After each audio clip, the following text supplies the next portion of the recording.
இப்ப இந்த பவுல் சொல்றாரு, ஆண்டவர் சந்திச்சோன்னா, ஆண்டவரே நான் என்ன செய்ய சித்தமா இருக்கிறீர் அப்படி கேட்டோன்னா ஆண்டவர் சொல்வாரு, நீ போய் காத்துரு.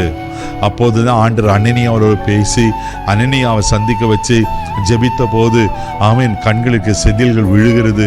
தேவ பிள்ளையில ஒரு ஆண்டிலிருந்து ஆமீன் பவுலுடைய வாழ்க்கையில ஒரு பெரிய ஆமீன் ஊழியத்தை ஸ்டார்ட் பண்ணதை நான் பார்க்கிறோம் அல்லவா.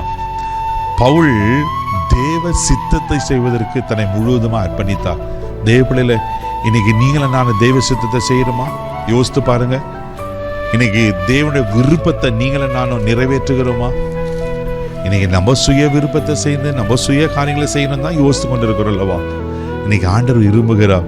அன்னைக்கு பவுல், நான் என்ன செய்ய ஆண்டவர் சித்தமா, நான் என்ன உங்க விருப்பம் என்ன ஆண்டவர் சொல்லுங்க நான் கேட்கிறேன் அப்படின்னு இமீடியட்டா அக்செப்ட் பண்ணி அந்த சித்தத்துக்கு தன்னை ஒப்பு கொடுத்தனால தான் இன்னைக்கு மிகப்பெரிய அப்போஸ்தலனாய் காணப்படுகிற அல்லவா. நீங்களும் நான் தேவ சித்தம் செய்கிற